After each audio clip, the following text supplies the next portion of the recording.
राव दूधा जी बड़े उत्तेजित हो गए, कहने लगे कुल पुरोहित जी कुछ तो बताइए। कुल पुरोहित जी ने कहा सुनिए, साधुता, सज्जनता, त्याग, प्रेम, वैराग्य, भक्ति, इन सब का ये सब सद्गुण इन छोटी सी कन्या के भीतर हैं।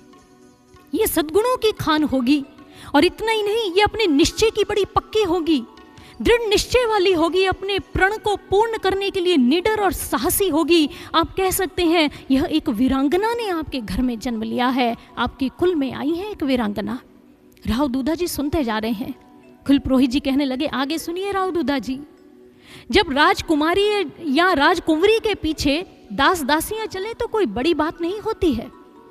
अरे जैसे ही राव दूधा जी ने सुना, अच्छा इसके पीछे क्या दास दासियां नहीं चलेंगे, क्या कहना चाहते हैं आप? कुल पुरोहित जी ने कहा बात तो पूर्ण सुन लीजिए, मेरा वाक्य अभी अधूरा है। राजकुमारियों के पीछे दास दासियां चले बड़ी बात नहीं होती, लेकिन इस कन्या के पीछे तो लोगों की भीड़ चलेगी, जन समूह चलेगा, ये सबके हृदयों को अपनी ओर खींच लेगी। राव दूधा जी कहने लगे हरे कृष्णा, बड़ा अद्भुत आप बता रहे हैं इनका फलादेश। तो कुल पुरोहित जी आगे बताने लगे, कहने लगे ये लोगों की भीड़ इसके पीछे चलेगी। तो राव दूधा जी फिर मध्य में बोल पड़े, तो कहीं राजपाट का संचालन करेगी हमारी पोती? कुल पुरोहित जी ने कहा इस भौतिक खंड का राज्य करके ये क्या करेगी, ये तो हृदयों पर राज्य करने आई है, ये हृदयों पर राज्य करेगी सभी के।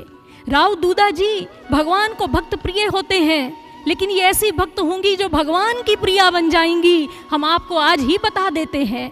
राव दूधा जी सुनकर कृतार्थ होते चले जा रहे हैं, और इतने में कुल पुरोहित जी खड़े हो गए, नन्ही सी बालिका के झूले के समीप चले आए, कहने लगे राव दूधा जी इस कन्या ने आपके गृह में जन्म लेकर आपके कुल और वंश को पवित्र कर दिया है, ऊंचा बना दिया है, इस धरती को इसने भाग्य लगा दिए हैं। आपका कुल और ये मेड़ता जो है राज्य, यह इस कन्या के नाम से जाना जाएगा, इसी के कारण ये जगत में सुप्रसिद्ध हो जाएगा। राव दूधा जी ने कहा आप कन्या को अपनी गोद में भी उठा लीजिए कुल पुरोहित जी। कुल पुरोहित ने झूले में लेटी हुई नन्ही सी बालिका को अपने हाथों से उठाया, अपनी गोद में लिया। देखने लगे अद्भुत प्रभु अद्भुत, कैसा रूप है, सौंदर्य है, कैसी तेजस्विता है इनके मुखमंडल पर, वाह। कुल पुरोहित जी कहने लगे मिहिर की तरह लगती है ना, मिहिर का अर्थ होता है सूर्य, सूर्य का प्रकाश इनके मुखमंडल पर भासित हो रहा है, मिहिर की तरह है तो इनका नाम रख देते हैं मिहिरा।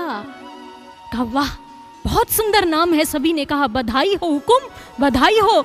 राजकुंवरी सा का कितना सुंदर नामकरण संस्कार हुआ है, और वो लोक चाल में चलते चलते आम भाषा से वो निकलते हुए मिहिरा से मीरा बाई बन गया।